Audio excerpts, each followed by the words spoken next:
She was sitting in her living room in Nebraska, watching her son on television. He was the most famous entertainer in America. 12 million people were laughing. Ruth Carson was not. She turned to the journalist beside her and said, "That's not so funny, McGee." Johnny Carson spent his entire life trying to make one woman laugh. He never did. Think about that for a moment. Not the 30 years, not the 531 episodes, not the Presidential Medal of Freedom, or the 6 Emmys, or the farewell broadcast that drew 50 million viewers.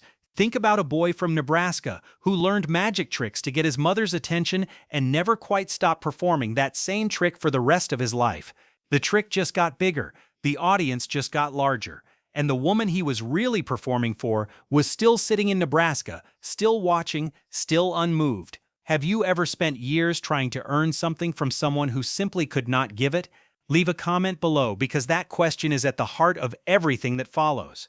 This is not a story about a talk show host. It is a story about what it costs to perform warmth for a lifetime when no one ever showed you what warmth looked like. It winds through a small house in Norfolk, Nebraska, through the corridors of NBC, through 4 marriages that could not hold, through a son's death that broke something that never healed, and finally into a house in Malibu where the most recognized voice in America went completely silent. Stay with us. John William Carson was born on October 23, 1925 in Corning, Iowa, a town so small it barely registered on a state map, and moved to Norfolk, Nebraska at the age of 8. Norfolk was not a place that produced legends. It was a place that produced endurance, flat, cold, and largely indifferent to ambition. It was the kind of town where the distance between a dream and a dead end was measured in miles of empty road going nowhere in particular. His father, Homer, known to everyone as Kit, was a power company manager. Steady, quiet, present.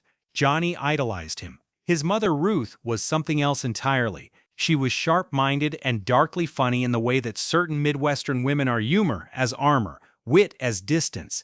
She did not like boys, she said, because they were dirty.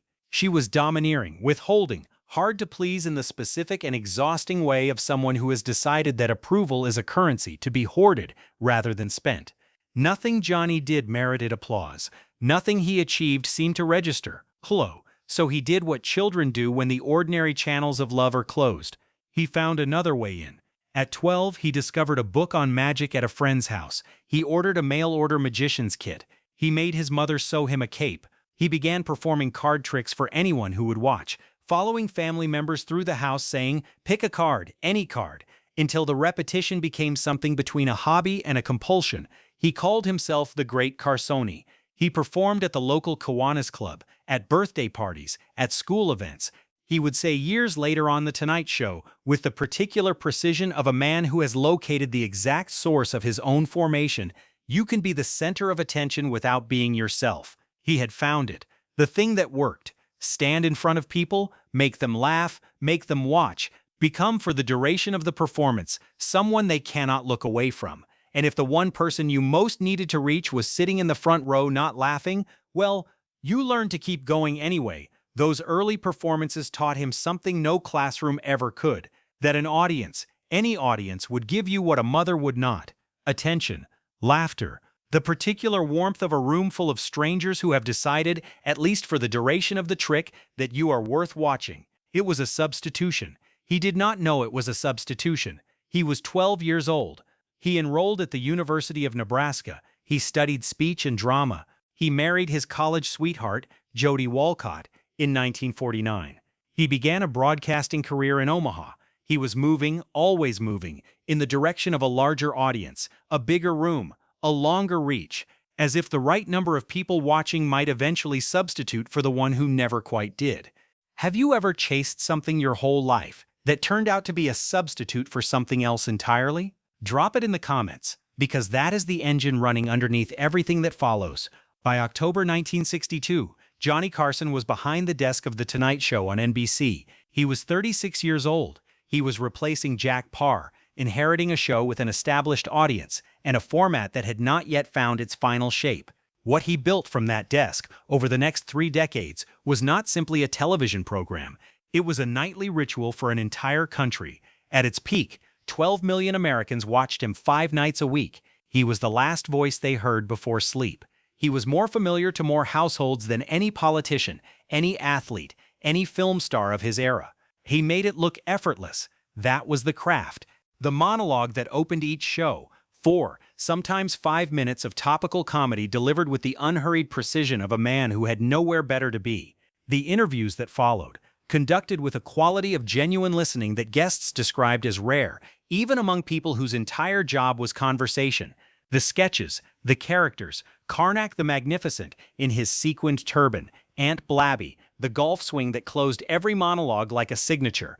Carson did not just host a talk show, he invented the grammar that every talk show since has spoken. The careers he launched read like a catalog of the last half-century of American comedy. Jerry Seinfeld, Ellen DeGeneres, Roseanne Barr, Drew Carey, Robin Williams, whose first Tonight Show appearance Carson watched with the focused attention of someone who recognizes, in real time, that he is witnessing something genuinely new. Joan Rivers, whom he elevated, and then, when she accepted her own late-night show without telling him first, cut off so completely that she never appeared on his program again. He was generous with those who played by the rules. With those who did not, he was permanent. 6 Emmy Awards, a Peabody, the Television Hall of Fame, a Presidential Medal of Freedom, presented in the final year of his run. By any accounting, he had achieved everything that achievement can deliver. And yet, Ed McMahon, who sat beside him for all 30 years, wrote something in his memoir that the highlight reels never capture. He described what Carson looked like before the show, not the man who walked through the curtain to the sound of Doc Severinsen's band. The man before that, the cigarette burning under the desk where the camera couldn't reach, the pencil drumming against the surface in a private metronome of controlled anxiety that impressionist from Rich Little to Dana Carvey would eventually adopt as his signature, without ever knowing what it actually was.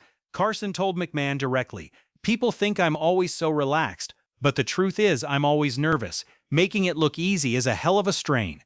He had written it himself. In an Esquire survey in 1962, the year the show began, the outward relaxed appearance often does not match the inner feelings. Sometimes after a program someone will comment on how relaxed I seem to be, when in truth I felt like I was coming unglued. 30 years, every weeknight, coming unglued behind a desk that looked like the most comfortable seat in America. He carried a deck of cards to parties. Still, even at the height of his fame, not as a party trick, not as performance, but as a tool for managing the silence between conversations. The most famous man in the room, working the crowd with the same nervous energy as the boy who had once followed his family through a Nebraska house, saying, "Pick a card, any card." The audience got the warmth. The people closest to him got what was left. Stay with us, because what was left, and what it cost the people who received it, is the part of this story the highlight reels were never designed to show. The first thing to understand about Johnny Carson's drinking is that it did not look like destruction. It looked like relief. A man who performed warmth for 12 million strangers every night, who had never learned to receive warmth himself, found in alcohol something that temporarily closed that distance. That is not an excuse, it is a description. And the description matters because it explains why the people closest to him kept being surprised by what emerged when the relief wore off. Ukram Chait. His first wife Jody described a marriage that ran on 2 speeds. His second wife Joanne was more direct. He became a tiger, she said. He had blackouts. He switched to beer thinking it would be different. It was not. In 1982 it became public record. Carson stopped for driving over the legal limit, pleaded no contest, $600, 3 years probation, a single data point, not a verdict, but confirmation that what the people closest to him already knew was occasionally visible to strangers. He had 3 sons, by every account including his own. He was not the father he wanted to be. Work was easy for him, his son Corey would say years later. Family was not. The boys grew up in the company of their father's successive wives, eventually losing touch even with their own mother. They inherited what Carson himself had inherited from Ruth, the privacy, the distance, the difficulty of letting anyone fully in. The middle son, Rick, was most like him. That similarity did not protect him. Rick struggled with his mental health in ways that the era had no useful language for, and Carson responded the way he responded to most things that required emotional presence, by withdrawing. When Rick was committed to a psychiatric facility, Carson refused to visit. He did not want to draw attention, he said. Whether that was true or whether it was like so much else about him, a performance of practicality concealing something more painful that the record cannot resolve. What the record can resolve is this. On June 24, 1991, Rick Carson was on California's Central Coast near Morro Bay, taking photographs. He was 39 years old. His car went over an embankment and fell 125 feet. He died at the scene. Carson did not attend the memorial. He said he did not want it to turn into a circus. 3 weeks later, he returned to the Tonight Show desk, and in the final minutes said quietly, he had a laugh that was contagious as could be. He tried so darn hard to please, but quite. He was not only describing Rick. For 3 weeks after Rick's death, the Tonight Show ran without him. It was the longest Carson had been absent from the desk in 30 years. Not illness, not contract dispute, not vacation, grief. The private, unperformable kind that even the most disciplined performer cannot set aside and walk through a curtain. 30 years of making it look easy. This he could not make look like anything at all. His biographer wrote it plainly. He was never the same. He would grieve for Ricky to the end of his life. And his attorney Bushkin, who had spent decades at his side, noted that at some point after Rick's death, Carson apologized to his 2 surviving sons, Chris and Corey, for not being there when they needed him. A private reckoning, offered too late to repair what the years had taken, but offered nonetheless. Topa sounded. Have you ever watched someone disappear into a silence that looked like peace, but was something else entirely? Tell us below, because what came next was not retirement. It was a man removing himself from the only place he had ever known how to exist. On May 22, 1992, 50 million people watched Johnny Carson say goodnight for the last time. Then he drove to Malibu and did not come back. The house sat on a bluff above the Pacific. He played tennis obsessively in the early years, tennis being like the pencil drumming, a way of converting anxiety into motion. He sent handwritten jokes to David Letterman in envelopes, used on air without attribution, because that was the arrangement Carson preferred. He would not appear on television. He would not let himself be seen. But he still needed to make someone laugh. He just no longer needed them to watch him do it. He had been smoking since his earliest broadcasting years. The death certificate would record it as 20 years of emphysema, meaning it had begun around 1985, while he was still behind the desk, still doing the monologue. The body had already begun its accounting while the audience was still applauding. In 1999, a heart attack in his sleep, quadruple bypass surgery. He returned to the tennis court, more carefully. By 2003, that was gone too. His nephew confirmed it to a journalist. Emphysema had taken his favorite pastime, the activity he had used to manage what the pencil drumming once managed, the thing that gave the anxiety somewhere to go. What do you do when the one activity that gave your body purpose is no longer available to it? What do you do when the thing you used to convert anxiety into motion is taken away and the anxiety has nowhere left to go?